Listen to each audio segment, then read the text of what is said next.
मेरे भाइयों और बहनों, बहुत प्रचारक ऐसे होते हैं कि वो देखते हैं कि कलीसिया के अंदर क्या ज़रूरत है और वो अपने दिमाग से प्रचार करते हैं।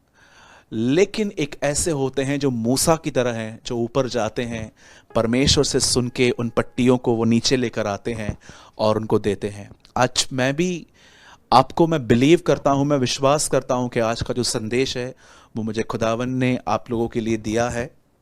और अगर आप में से कोई भी व्यक्ति व्यभिचार से निकलने के बाद बाहर स्ट्रगल्स कर रहा है कि ब्रदर मुझे बाहर आना है, तो आज आपके लिए आज का वचन बहुत ज़्यादा इम्पॉर्टेंट है।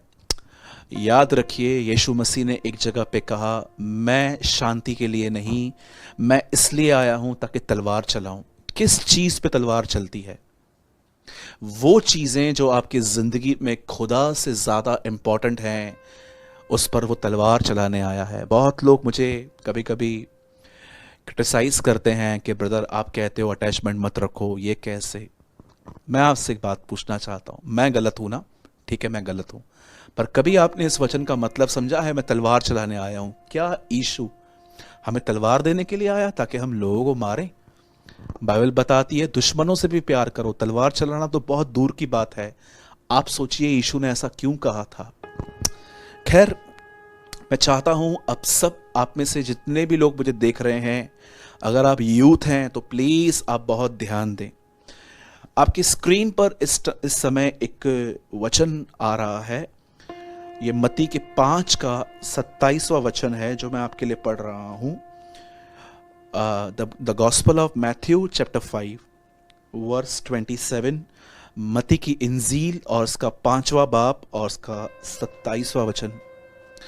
तुम सुन चुके हो कि कहा गया था व्यभिचार न करना, परंतु मैं तुमसे यह कहता हूं कि जो कोई किसी स्त्री पर कुदृष्टि डाले वह अपने मन में उससे व्यभिचार कर चुका। यदि मैं 30 पढ़ रहा हूं डायरेक्ट। यदि तेरा दाहिना हाथ तुझे ठोकर खिलाए तो उसे काट कर फेंक दे। सबसे पहले मैं आपको बताना चाहता हूं, व्यभिचार 3 किस्म के होते हैं जहां तक मेरा नॉलेज है। हो सकता है कुछ और भी हो जो मुझे नहीं पता है, लेकिन जितना मुझे पता है मैं आपको बता रहा हूं। व्यभिचार 3 किस्म के होते हैं जो मैंने बाइबल में पढ़े हैं। एक व्यभिचार होता है कि आपकी शादी नहीं हुई है और आपने शादी से पहले ही किसी के साथ आपने फिजिकली शारीरिक संबंध बनाए हैं, और या तो आपकी शादी हो चुकी है और शादी के बाद आपने किसी के साथ पाप किया है। ऐसे बाइबल व्यभिचार कहती है। और याद रखिएगा, एक व्यभिचार है किसी के साथ शादी से पहले और शादी के बाद अपनी वाइफ को छोड़ किसी और के साथ फिजिकल हो जाना। इट्स अ सिन, ये व्यभिचार है। दूसरा पाप है, यीशु ने कहा, जो पहला था आप वो मूसा की 10 आज्ञाओं में भी पढ़ सकते हैं। 10 आज्ञाओं में एक आज्ञा है तू व्यभिचार न करना। अब दूसरी बात यीशु कहता है, परंतु मैं तुमसे कहता हूं यदि तुमने किसी स्त्री पर कुदृष्टि डाली तो तुम अपने मन में उससे व्यभिचार कर चुके। अगर मैं किसी भी बहन को देख रहा हूं और मैं अपने अंदर उसके लिए कुछ गलत सोच रहा हूं, तो बाइबल बताती है आप उसको टच करो या नहीं करो, आपने पाप कर दिया है। और तीसरा गुनाह जो यीशु ने कहा, आंख निकाल दे। और 30 में यीशु मसीह कहता है तेरा दाहिना हाथ तुझे ठोकर खिलाए तो काट के फेंक दे। तीसरा पाप है मैस्ट्रिब्यूशन, हस्तमैथुन का पाप। आप बहुत ही समझदार लोग हैं, अच्छे से जानते हैं कि यह पाप इंसान कैसे करता है।